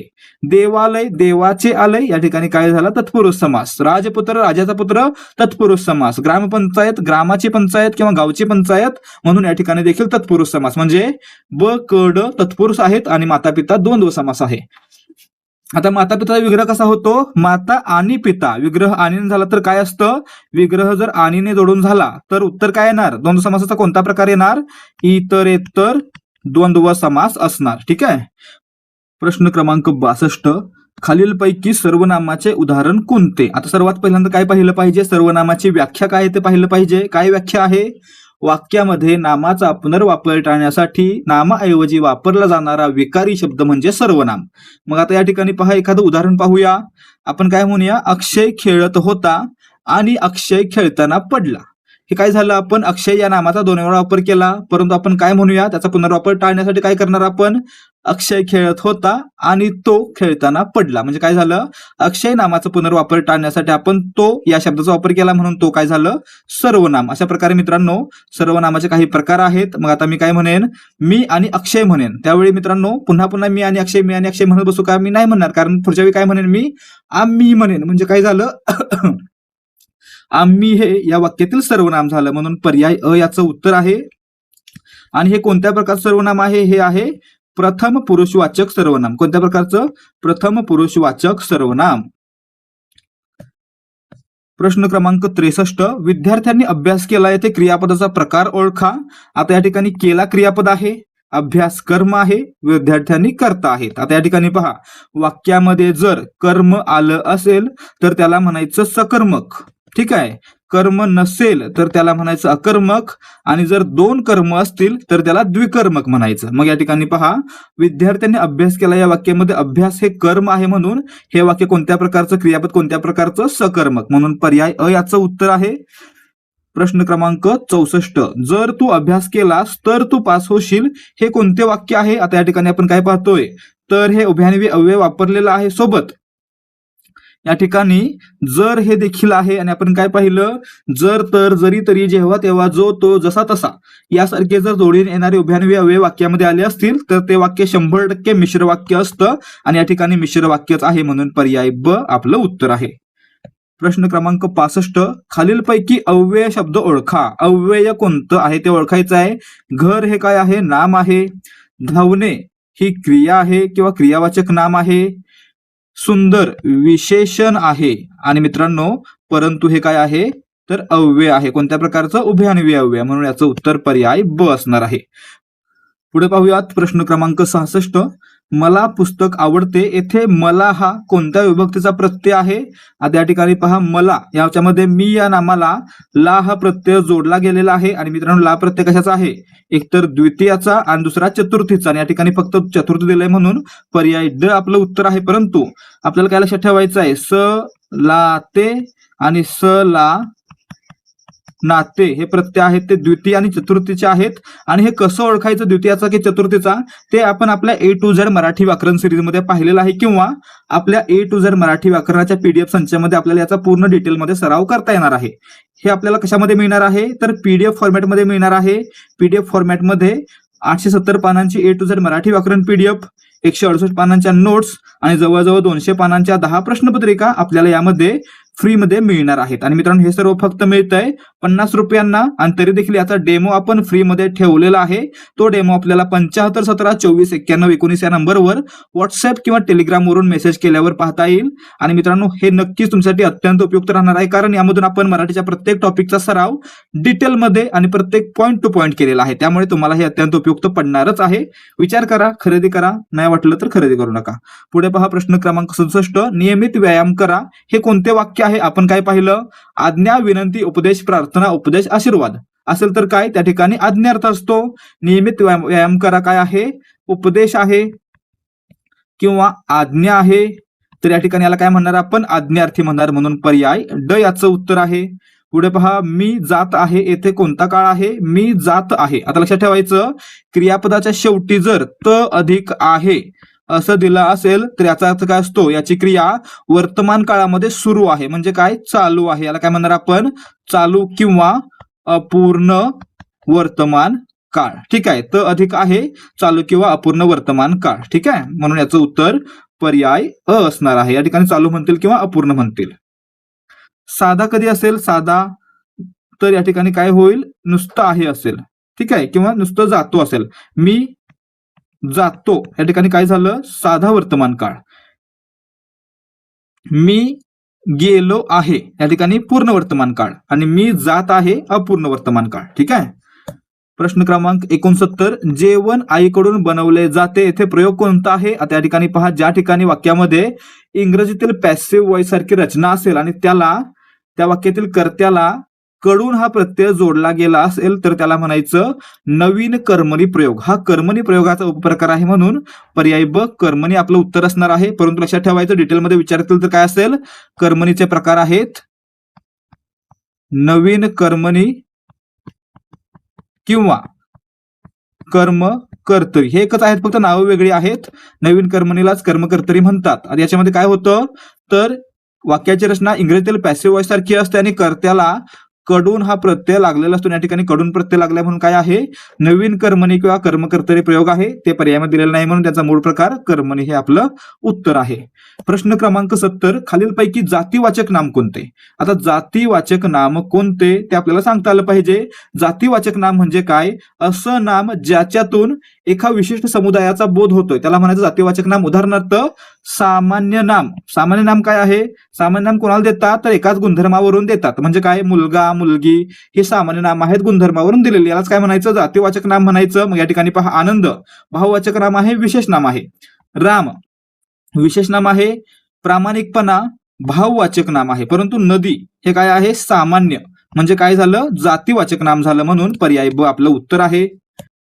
प्रश्न क्रमांक 71. तो येईल कोणते वाक्य आहे? आता या ठिकाणी पहा, तो येईल शेवटी काय आलं? ईल आलं, आणि ईल आले की लक्षात ठेवायचं भविष्यकाळ. पर्याय क याचं उत्तर आहे. आता पुढे भविष्यकाळाच्या पुढे किती प्रकार पडतात? 4 पडतात. कोणते कोणते? चालू, पूर्ण, साधा आणि रीती. ठीक आहे. आता या ठिकाणी साध्यामध्ये काय असतं, रीतीमध्ये काय असतं, पूर्णमध्ये काय असतं, अपूर्णमध्ये काय असतं, हे आपल्याला जर डिटेलमध्ये पाहायचं असेल तर पुढे जसे प्रश्न येतील ते आपण पाहत जाऊ. त्यामुळे पुढे प्रश्न पहा, आणि व्हिडिओ जर आवडत असेल तर अजूनही व्हिडिओला लाईक करा. प्रश्न क्रमांक 72. राम धावत आहे येथे धावत हा शब्दाचा कोणता प्रकार आहे? आता या ठिकाणी पहा, धाव हा मूळ धातू आहे आणि त्याला त प्रत्यय लागून काय बनला? कृदंत बनला. ठीक आहे, म्हणून याचं उत्तर पर्याय अ असणार आहे. यालाच आपण काय म्हणतो? धातू साधित असं म्हणतो. ठीक आहे. धातू साधित किंवा कृदंत म्हणजे काय? तर धातूला प्रत्यय लागून क्रियावाचक शब्द बनला असेल, परंतु तो क्रियावाचक शब्द क्रिया पूर्ण करत नसेल तर त्याला काय म्हणायचं? कृदंत म्हणायचं. उदाहरणार्थ, जर आपण धाव धातू धरला, हा धाव धातू आहे, जर त्यापासून धावतो असं जर बनलं तर काय होतं? हे पूर्ण क्रियापद बनतं, म्हणजे हे झालं क्रियापद, धातू साधित क्रियापद. परंतु धाव पासून जर धावत किंवा धावताना असे शब्द बनले तर हे काय क्रिया पूर्ण करतात का नाही करत, म्हणून यांना काय म्हणायचं, कृदंत म्हणायचं. अशा प्रकारे आपल्याला धातूपासून बनणारे शब्द ओळखता आले पाहिजेत. ठीक आहे, हा काय आहे, धावत कृदंत आहे. पुढे प्रश्न क्रमांक 73, खालीलपैकी सर्वनाम कोणते. सर्वनाम कोणते, तर वाक्यामध्ये नामाचा पुनर्वापर टाळण्यासाठी नामाऐवजी येणारा शब्द म्हणजे सर्वनाम. आता या ठिकाणी कोण हे काय आहे, सर्वनाम आहे जे प्रश्न विचारण्यासाठी वापरले जाते किंवा अनिश्चित असते, किंवा याचं उत्तर आपल्याला काय असलं पाहिजे, पर्याय अ असलं पाहिजे. लक्षात ठेवायचं आहे, कोण हे सर्वनाम आहे. याचे कोणते प्रकार येऊ शकतात, पहिला तर प्रश्नार्थक, प्रश्न विचारण्यासाठी, आणि दुसरा अनिश्चित, कधी, जेव्हा प्रश्न विचारण्यासाठी आलेला नसेल परंतु वाक्यामध्ये आलेला असेल तर त्या ठिकाणी त्याला अनिश्चित म्हटलं जाईल. प्रश्न क्रमांक 74, खालीलपैकी बहुव्रीही समास कोणता. आता बहुव्रीही समास आपल्याला ओळखायचा आहे. कसा ओळखतो आपण, तर ज्या सामासिक शब्दामध्ये दोन्ही पदे महत्वाचे नसून तिसऱ्याच नवीन पदाचा बोध होतो त्याला म्हणायचं बहुव्रीही समास. आता चतुर्भुज काय आहे, चार आहेत भुजा ज्याला असा तो, या ठिकाणी विष्णू. काय झालं, चतु म्हणजे चार, भुज म्हणजे बाजू किंवा भुजा, या दोन्ही शब्दांव्यतिरिक्त तिसऱ्या विष्णू या शब्दाचा बोध होतोय, म्हणून या ठिकाणी याला काय म्हणू आपण, बहुव्रीही समास म्हणू. म्हणून पर्याय अ याचं उत्तर आहे. माता पिता आपण वर पाहिलं कोणता आहे, तर द्वंद्व समास आहे. ठीक आहे, पुढे ग्रामपंचायत तत्पुरुष आहे आणि देवालय देखील काय आहे, तत्पुरुष आहे. ठीक आहे, अक्षराकडे दुर्लक्ष करा, एवढा फास्ट लिहिता येत नाही मला, मी स्लो मध्ये लिहू शकतो पण व्हिडिओ फास्ट मध्ये बनवतोय. प्रश्न क्रमांक 75, ज्ञानेश्वरांनी अभंग लिहिले, येथे कर्ता कोणता. आता या ठिकाणी पाहायचं आहे, लिहिले क्रियापद, लिहिणारे कोण, ज्ञानेश्वर, म्हणून ज्ञानेश्वर काय वाक्यातील कर्ता आहेत, म्हणून पर्याय क याचं उत्तर आहे. आणि काय लिहिले, अभंग लिहिले, म्हणजे अभंग वाक्यातील काय आहे, कर्म आहे. ठीक आहे, पुढे पहा प्रश्न क्रमांक 76, चरण कुंज या सामासिक शब्दाचा समास कोणता. चरण कुंज दोन्ही शब्द एकाच विभक्तीमध्ये आहेत. आणि मित्रांनो, ज्या ठिकाणी शब्द विशेषण विशेष्य असे काम करतात तसेच ते दोन्ही एकाच विभक्तीमध्ये असतात त्या ठिकाणी त्याला कर्मधारय समास असं म्हटलं जातं, म्हणून पर्याय ब याचं उत्तर आहे. पुढे पहा प्रश्न क्रमांक 77, चंद्रोदय या शब्दाचा विग्रह ओळखा. चंद्रोदय मध्ये काय होतं, चंद्र अधिक उदय, चंद्रोदय. पर्याय ब याचं उत्तर आहे. याच्यामध्ये काय झालं, तर याच्यामध्ये होते स्वरसंधी. याच्यामध्ये काय होते, स्वरसंधी होते, कारण चंद्रमधील शेवटचा वर्ण अ आहे आणि उदय मधील पहिला वर्ण उ आहे. दोन्ही एकत्र मिळून काय बनतात, ओ बनतात आणि त्या द्रला जोडले जातात. चंद्र अधिक उदय, चंद्रोदय. ठीक आहे, प्रश्न क्रमांक 78, मेघा समतो श्याम सावळा या वाक्यातील अलंकार ओळखा. त्या ठिकाणी पहा काय दिलंय, सम हा शब्द दिलाय, यावर लक्षात ठेवायचं, सम या शब्दावर भर द्यायचा आपल्याला. जर वाक्यातील उपमेय आणि उपमान यांच्यातील समानता किंवा सारखेपणा दाखवण्यासाठी परी, सारखा, सम, समान, गत यासारखे शब्द वाक्यामध्ये आले असतील तर त्याला म्हणायचं उपमा अलंकार. आणि मित्रांनो, या ठिकाणी काय दिसतंय, तर सम हा शब्द आलेला आहे म्हणून उपमा अलंकार होतोय, म्हणून पर्याय ब याचं उत्तर आहे. रूप कधी होईल, जेव्हा उपमेय आणि उपमान हे एकरूप आहेत. उदाहरणार्थ चरण कमल याच्यामध्ये काय होणार आहे, रूपक अलंकार होणार आहे. श्लेष कधी होईल, एकच शब्द दोन भिन्न अर्थाने वाक्यामध्ये आला असेल तर त्या ठिकाणी श्लेष अलंकार होणार आहे. यमक कधी, कवितेत चरणाच्या शेवटी किंवा मध्ये काही विशिष्ट अक्षरांची पुनरावृत्ती होऊन जर लय साधली जात असेल तर त्या ठिकाणी यमक अलंकार होणार आहे. प्रश्न क्रमांक 79, देह जाओ अथवा राहो, पांडुरंगी दृढ भाव या अवतरणातील अव्ययाचा प्रकार कोणता. त्या ठिकाणी पहा, अथवा हे उभयान्वी अव्यय या ठिकाणी आलेलं आहे. कोणत्या प्रकारचा आहे, जाओ अथवा राहो म्हणजे काय, हे काय दाखवतंय, पर्याय दर्शवतंय, म्हणजे विकल्प दर्शवतंय, म्हणून हे काय झालं, विकल्पबोधक उभयान्वी अव्यय, म्हणून पर्याय अ याचं उत्तर आहे. प्रश्न क्रमांक 80, सूत या शब्दाचा विरुद्ध लिंगी शब्द कोणता. आता सूत म्हणजे मुलगा, पुत्र, त्याला विरुद्ध लिंगी कोणता असणार आहे, मुलगी किंवा कन्या, म्हणून याचं उत्तर पर्याय ड असणार आहे. किंवा जर सूत समानार्थी विचारला तर किंवा समान लिंगी विचारला तर काय होणार आहे, आपल्याला या ठिकाणी सूत साठी स्त्रीलिंगी सूता हा शब्द तयार होतो, परंतु आपल्याला या ठिकाणी सुती दिलंय, सुती नाही, सुतनी नाही, काय होणार आहे, कन्या किंवा सुता. प्रश्न क्रमांक 81, पुढीलपैकी कोणता कर्मणी प्रयोगाचा प्रकार नाही. या ठिकाणी पहा, प्रधान कर्तुक कर्मणी प्रयोग असतो. याच्यामध्ये काय होतं, कर्त्याला ने हा प्रत्यय असतो, त्या ठिकाणी प्रधान कर्तुक कर्मणी प्रयोग म्हणायचं.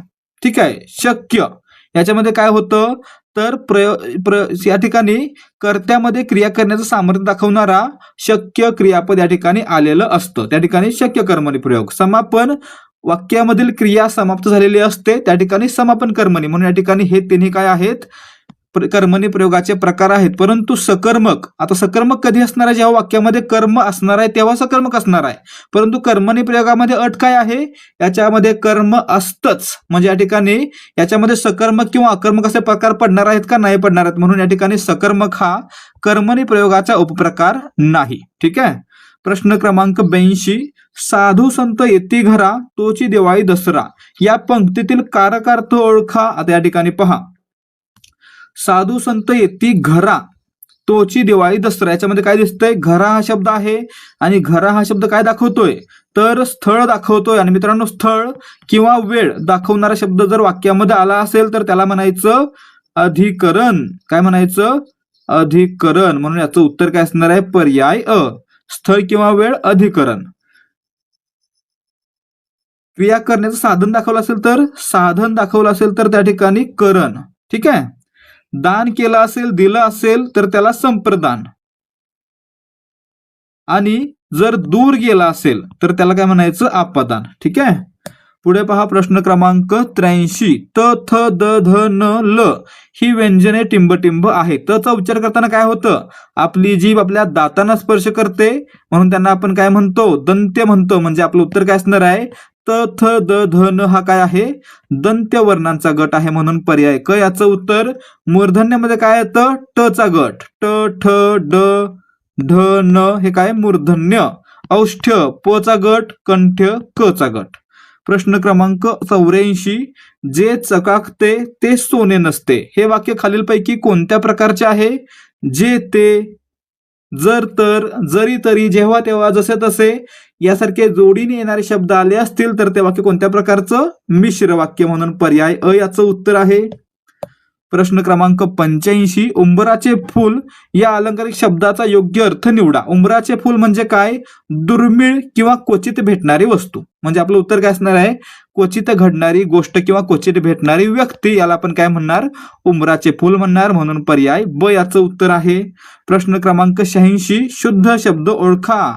शुश्रूषा शब्द कसा लिहायचा, तर या ठिकाणी पर्याय अप्रमाणे हा शब्द लिहिला गेला पाहिजे. याच्यामध्ये स ला पहिला उकार, त्यानंतर श्र आहे आणि श्रला देखील पहिला उकार आहे, षटकोनाचा श शेवटी आलेला आहे, म्हणजे याचं उत्तर पर्याय अ असणार आहे. पुढे पाहायचं, प्रश्न क्रमांक 87, खालीलपैकी कोणते भाववाचक नाम नाही, नाही असं विचारलेलं आहे. धैर्य भाववाचक नाम, आनंद भाववाचक नाम, कीर्ती भाववाचक नाम. परंतु हिमालय काय आहे, तर हे एक विशेष नाम आहे, म्हणून पर्याय ड आपलं उत्तर आहे. प्रश्न क्रमांक 88, चिल्लीपिल्ली सार मठ्ठा हे शब्द कोणत्या भाषेतील आहेत, चिल्लीपिल्ली सार मठ्ठा हे शब्द तमिळ भाषेतून मराठीमध्ये आलेले आहेत, म्हणून याचं उत्तर पर्याय क असणार आहे. काय आहे, चिल्लीपिल्ली सार मठ्ठा वेगवेगळे जरी विचारले तर लक्षात ठेवायचं काय आहे, तमिळ भाषा. ठीक आहे. पुढे पाहूयात, प्रश्न क्रमांक 89, आपुलकी या शब्दाचा नामप्रकार ओळखा. आपुलकी ही काय आहे, एक भावना आहे, आणि आपुलकीला आपण स्पर्श करू शकतो का, नाही करू शकत, म्हणजे काय झालं, हे भाववाचक नाम. पर्याय क याचं उत्तर आहे. भाववाचक नाम म्हणजे काय, असं नाम ज्या नावातून एखादी भावना व्यक्त होते आणि त्या नामाला स्पर्श करता येत नाही, त्याला आपण म्हणायचं भाववाचक नाम. प्रश्न क्रमांक 90, पुढील उदाहरणातील शब्दशक्ती ओळखा. प्रवीण कुशल. आता या ठिकाणी पहा, प्रवीणचा मूळ अर्थ काय होतो, वीणा वाजवण्यात पटाईत. परंतु आपण प्रवीणचा अर्थ काय घेतो, प्रवीणचा अर्थ घेतो आपण, प्रवीण म्हणजे पटाईत, वीणा हा शब्द आपण काढून टाकतो, म्हणजे काय झालं, आपण त्यासाठी एक रूढ अर्थ घेतला. कोणता अर्थ घेतला, रूढ अर्थ घेतला. आणि मित्रांनो, जर आपण रूढ अर्थ घेत असलो, मूळ अर्थ सोडून रूढ अर्थ घेतला असलो तर त्याला काय म्हणायचं, निरूढ लक्षणा म्हणायचं, म्हणून या ठिकाणी आपलं उत्तर आहे पर्याय ब. प्रवीण आणि कुशल या शब्दामध्ये निरूढ लक्षणा आहे. पुढे पाहूयात, प्रश्न क्रमांक 91, आता कोठे मला संगीताचा अर्थ कळत आहे, हा काळ ओळखा. आता या ठिकाणी पहा, त अधिक आहे, काय आहे शेवटी, त अधिक आहे असणारे क्रियापद असेल तर त्या ठिकाणी काय आला, चालू किंवा अपूर्ण वर्तमान काळ. ठीक आहे, म्हणजे आपलं उत्तर काय असणार आहे, पर्याय क, अपूर्ण वर्तमान काळ. रीती भूतकाळ कधी असेल, त अधिक असे असं जर वाक्य असेल शेवटी तर त्याला रीती भूतकाळ म्हणायचं. साधा वर्तमान काळ कसा असणार आहे, तो शेवटी तो असणार आहे, करतो, खेळतो, जेवतो, साधा वर्तमान काळ. पूर्ण वर्तमान काळ ले अधिक आहे, ले अधिक आहे. ठीक आहे, पुढे पाहूयात प्रश्न क्रमांक 92. नागपुरी हे विशेषण ओळखा. नागपुरी मूळ पहा काय आहे, नागपूर हे एक नाम आहे आणि नागपूर या नामापासून नागपूर हे काय बनलं, विशेषण बनलं. नामापासून बनलं म्हणून याला काय म्हणणार आपण, नामसाधित म्हणणार. म्हणून याचं उत्तर पर्याय असणार आहे. सर्वनाम पासून बनलं असतं त्याला आपण काय म्हटलं असतं, सार्वनामिक किंवा सर्वनाम साधित म्हटलं असतं. मग या ठिकाणी काय झालं, नागपूर हे नागपूर या नामापासून बनलं म्हणून याला आपण काय म्हणतोय, नामसाधित विशेषण असं म्हणतोय. प्रश्न क्रमांक 93. पोलिसांनी चोर पकडला या वाक्याचा प्रयोग ओळखा. पकडला वाक्यातील क्रियापद, चोर वाक्यातील कर्म, पोलीस वाक्यातील कर्ता. आता एक चोर आहे म्हणून पकडला, जर दोन असते तर पकडले झालं असतं. काय झालं असतं, पकडले म्हणजे काय झालं, क्रियापदाचं रूप कर्माच्या वचनानुसार बदलतंय. आणि लक्षात काय ठेवलं आपण पहिल्यापासूनच, जर वाक्यातील क्रियापदाचं रूप कर्माच्या लिंग किंवा वचनानुसार बदलत असेल त्या ठिकाणी असतो कर्मणी प्रयोग. म्हणून याचं उत्तर पर्याय ब असणार आहे. त्यासोबतच आणखी दुसरी पद्धत कोणती, कर्तरी प्रयोगामध्ये कर्त्याला प्रत्यय नसतो आणि कर्मणी प्रयोगामध्ये कर्माला प्रत्यय नसतो. मग या ठिकाणी पहा, पोलिसांनी कर्ता आहे, याला नि हा प्रत्यय आहे म्हणजे या ठिकाणी कर्तरी प्रयोग नाहीच. चोर पकडला, चोर या शब्दाला प्रत्यय नाही म्हणजे कर्माला प्रत्यय नाही म्हणून कर्मणी प्रयोग आहे. ठीक आहे. प्रश्न क्रमांक 94. मरावे परिकीर्तिरूपी उरावे या वाक्यातील उभयान्वी अव्ययाचा प्रकार ओळखा. आपण काय पाहिलं, परी हे उभयान्वी अव्यय आहे. कोणत्या प्रकारचं, न्यूनत्व बोधक उभयान्वी अव्ययाचं. म्हणून याचं उत्तर पर्याय क असणार आहे. याच्यामध्ये काय होतंय, समजा दोन गोष्टी दिलेल्या आहेत तर त्याच्यामध्ये तुलना करून एका गोष्टीला न्यून ठरवायचं काम जे उभयान्वी अव्यय करतं त्याला म्हणायचं न्यूनत्व बोधक उभयान्वी अव्यय. आता मरावे ही गोष्ट आहे, ती गोष्ट गौण ठरवून कीर्तिरूपी उरावे ही गोष्ट श्रेष्ठ ठरवणार. या ठिकाणी काय आहे, परी हे उभयान्वी अव्यय आहे म्हणून हे काय झालं, न्यूनत्व बोधक उभयान्वी अव्यय झालं. ठीक आहे. प्रश्न क्रमांक 95. कृष्णार्पण हा समासाचा कोणता प्रकार आहे. कृष्णार्पण विग्रह कसा होतो, कृष्णाला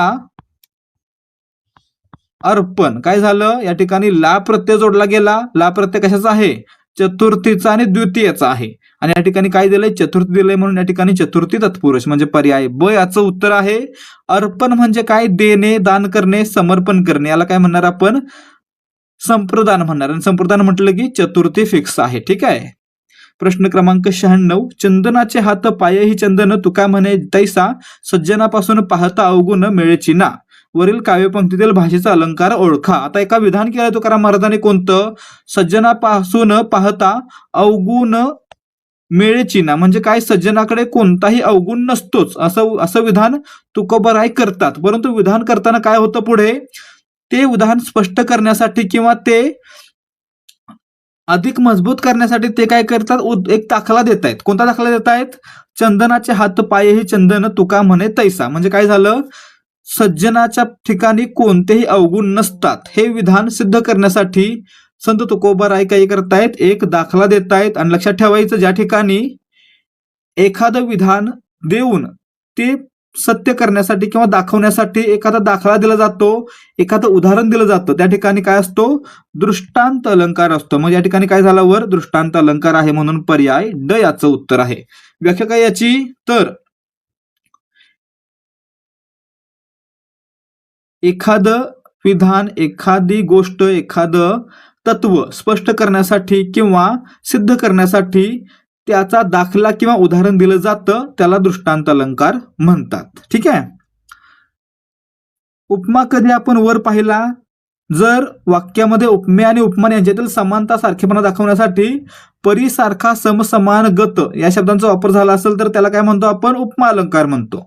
उत्प्रेक्षा कधी म्हणतो, जर उपमेय हे उपमानच आहे हे दाखवण्यासाठी जणू गमे वाटे भासे. आता पुढे पहा प्रश्न क्रमांक 98. खालीलपैकी विरुद्धार्थी शब्दांची अयोग्य जोडी ओळखा. आगंतुक, आमंत्रित. आगंतुक म्हणजे न बोलावलेला, आमंत्रित म्हणजे बोलावलेला. म्हणजे काय झालं, ही विरुद्धार्थी शब्दांची योग्य जोडी आहे म्हणून हे आपलं उत्तर येणार नाहीये. पुढे कृपण. कृपण म्हणजे कंजूस, त्याला विरुद्धार्थी काय पाहिजे, उदार पाहिजे. हे दिले काही त्या ठिकाणी दिलेलं नाहीये. शूर दिले म्हणजे हे पण चुकीच दिलेलं आहे. अनुज म्हणजे काय, लहान भाऊ, त्याला विरुद्धार्थी काय पाहिजे, अग्रज पाहिजे, या ठिकाणी दिलंय का? नाही दिलेलं आहे, म्हणजे हे देखील चुकीचं दिलेलं आहे. म्हणजे बी आणि सी जोड्या चुकीच्या आहेत. आता डी कडे पहा, शुद्ध पक्ष वद्य पक्ष या काय आहेत? विरुद्धार्थी शब्द जोड्या आहेत का? तर आहेत. म्हणजे काय झालं, या ठिकाणी ए आणि डी जोडी बरोबर आहे आणि ब आणि क जोडी आहे ते चुकीचे आहे. म्हणजे आपलं उत्तर काय असणार आहे? तर बी आणि सी हे आपलं उत्तर असणार आहे. म्हणजे आपलं उत्तर काय मानूया आपण? पर्याय अ मानूया. कारण या ठिकाणी आपण काय दिलंय? बीएससी दिलंय, परंतु बी आणि सी या दोन जोड्या फक्त चुकीच्या आहेत आणि ए आणि डी बरोबर आहे. म्हणून पर्याय अ आपलं उत्तर आहे. प्रश्न क्रमांक 99, जन्म आला हेला आणि पाणी वाहून मेला या म्हणीची विरुद्धार्थी म्हण ओळखा. आता या ठिकाणी पहा, कोणतीही अपेक्षा न ठेवता, कोणतंही फार मोठं काम न करता जन्माला आलं आणि तेच कष्ट करत राहिलं, काही न बोलता कष्ट करत राहिलं, तर याला काय म्हणणार? जन्म आला हेला आणि पाणी वाहून नेला. याच्या उलट, खाईन तर तुपाशी नाही तर उपाशी ही म्हण काय आहे?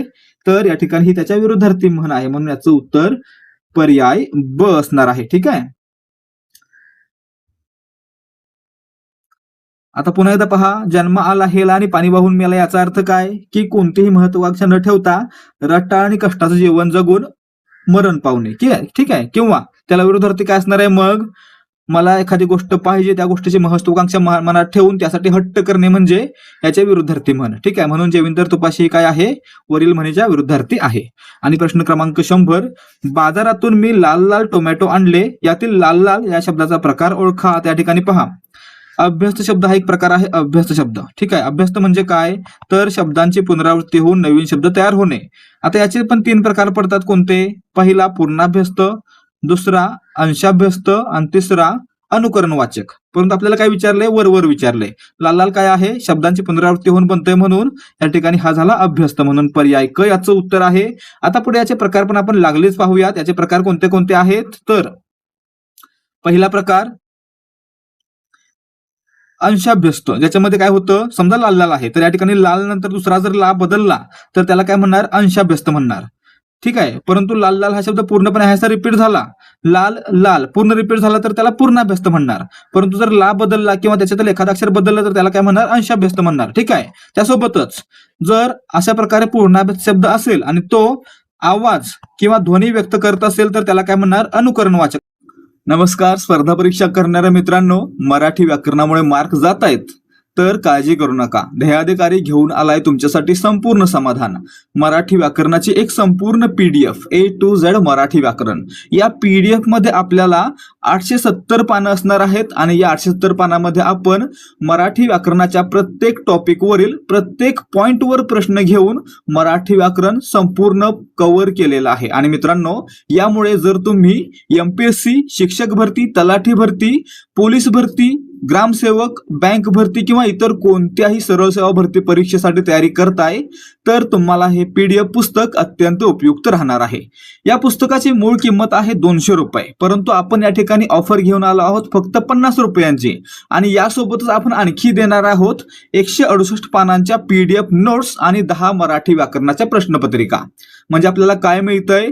एकतर प्रश्नोत्तराच्या माध्यमातून सराव करता येतोय, त्यासोबतच शॉर्ट मध्ये नोट्स अभ्यासता येत आहेत आणि आपला सराव करण्यासाठी 10 मराठी व्याकरणाच्या स्पष्टीकरणासह प्रश्नपत्रिका मिळत आहेत.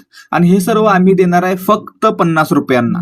त्यामुळे जर तुम्ही यापैकी कोणत्याही परीक्षेसाठी तयारी करताय तर हे पुस्तक आणि या सर्व पीडीएफ तुम्हाला अत्यंत उपयुक्त राहणार आहे. त्यामुळे जर तुम्हाला या पुस्तकाचा, या पीडीएफचा डेमो पाहायचा आहे तर 75 17 24 91 19 या नंबरवर व्हॉट्सअपवरून किंवा टेलिग्रामवरून डेमो असा मेसेज पाठवा. तुम्हाला या पीडीएफचे सॅम्पल पीडीएफ पाहता येईल आणि जर तुम्हाला त्या आवडल्या तर दिलेल्या QR वर मेसेज करून तुम्ही पेमेंट करून फक्त 50 रुपयांमध्ये हे सर्व मिळवू शकता. विद्यार्थी मित्रांनो, या ठिकाणी आपल्या 2026 साली आलेल्या मराठी व्याकरणाच्या प्रश्नांचा भाग 1 समाप्त होत आहे. आज आपण 100 प्रश्नांचा स्पष्टीकरणासह सराव केलेला आहे. जर तुम्हाला व्हिडिओमध्ये प्रश्नांचं स्पष्टीकरण समजलं असेल आणि पुढे उत्तर सोडवण्याची पद्धत देखील आता जमत असेल तर व्हिडिओला लाईक करा आणि हा व्हिडिओ आपल्या मित्रांसोबत शेअर करा. त्याचबरोबर मराठी व्याकरणाची पूर्ण सिरीज पाहण्यासाठी आपल्या चॅनलला सबस्क्राईब करा. भेटूयात या सिरीजच्या पुढच्या भागामध्ये. जय हिंद, जय भारत आणि जय महाराष्ट्र.